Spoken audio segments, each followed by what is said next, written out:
पूर्व कालांश वाक्य रूपांतर कौन पढ़ी ना गोटे प्रकार वाक्य को अर्थ परिवर्तन न करी अन्य प्रकार वाक्य परिणत करने को वाक्यर रूपांतर कहुए। वाक्यर गठनगत रूपांतर वाक्यर गठनगत रूप कौन कौन सब रही चारि भाग विभक्त कराई जोटा कि सरल वाक्य, जटिल वाक्य, यौगिक वाक्य और मिश्र वाक्य।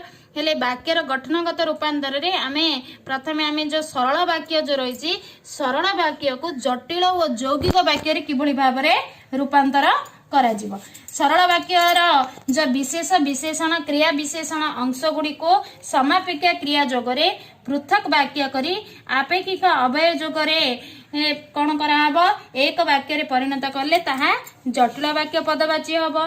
किंबा सरल वाक्यर अंश विशेष को उपयुक्त कर्ता और समापिका क्रिया जोगरे निरपेक्ष वाक्य परिणत करी से गुड़ी को संयोजक बा बीजयोग प्रभृति अवय साहाय्य गोटे वाक्य परिणत कले ताहा यौगिक वाक्य परिणत हो। प्रथम जटिल वाक्य केंद्र परिवर्तन हम यौगिक वाक्य कौन जानले हेले एई जो उदाहरण गोटे दौची सरल वाक्य को केमती जटिल वाक्य किंतु वाक्यर कौन प्रकार अर्थ परिवर्तन हो नथिबो। प्रथम उदाहरण है हरि भल नाचिबारु सुनाम अर्जन करछि। कौन करछि सुनाम अर्जन करछि। ए गोटे सरल वाक्य जेहेतु गोटे समापिका क्रिया रही ताकू जेतले योग्य वाक्य कराला कौन अवय पद जोग कराला अवय पद कौन रहला ओडा हरि भल नाचुछि ओ एथिपई सुनाम अर्जन करछि एटा हला यौगिक वाक्य। ते यही वाक्य को पुणी सरल वाक्य को जटिल वाक्य परिणत कले कौन है जदि हरि भल नाचिब तेबे से सुनाम अर्जन करिब जदि तेबे एगुड़िक लगिले से जटिल वाक्य परिणत हुए। हेले आमे ए जो सरल वाक्य को यौगिक एवं जटिल वाक्य आमे रूपांतर कले अर्थर कौन प्रकार परिवर्तन घटिले कि नाई अर्थर परिवर्तन घटिनी किंतु वाक्य रूपांतर हेबाला। सेमिति द्वितीय उदाहरण रे आमे यौगिक वाक्य को सरल और जटिल वाक्य रूपांतर केंद्र करबा। तार उदाहरण है झड़ कमी गला वो पिला माने निज निज घर को गले एटा यौगिक वाक्य। एई जो यौगिक वाक्य को आमे कोन करबा सरल एवं जटिल वाक्य परिणत करबा।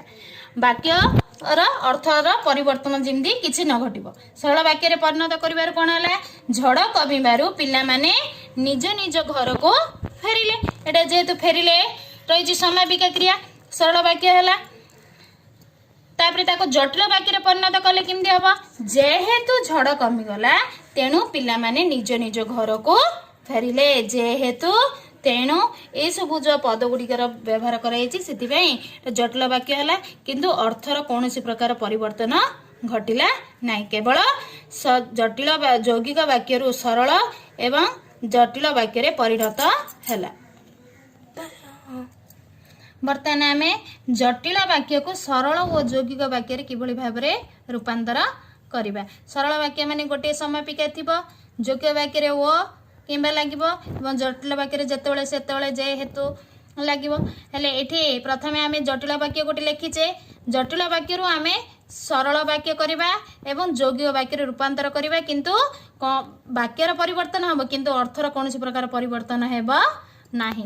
हेले जटिल वाक्य कौन अच्छी जेहेतु घरे अशांति देखा देइछि से हेतु मु सभा को जाई परिबी नाही। कुड़ी जाई परिबी नाही सभा को जाई परिबी नाही एटा हला जटिल वाक्य। दुईटी खंड वाक्य रही हेले ताकू जेतेबेले सरल वाक्य कराला घरे अशांति देखा देइथिबारु मु सभा को जाई परिबी नाही एटा सरल वाक्य हला जाई परिबी नाही एटे हमर रहला गोटे मात्र समापिका क्रिया।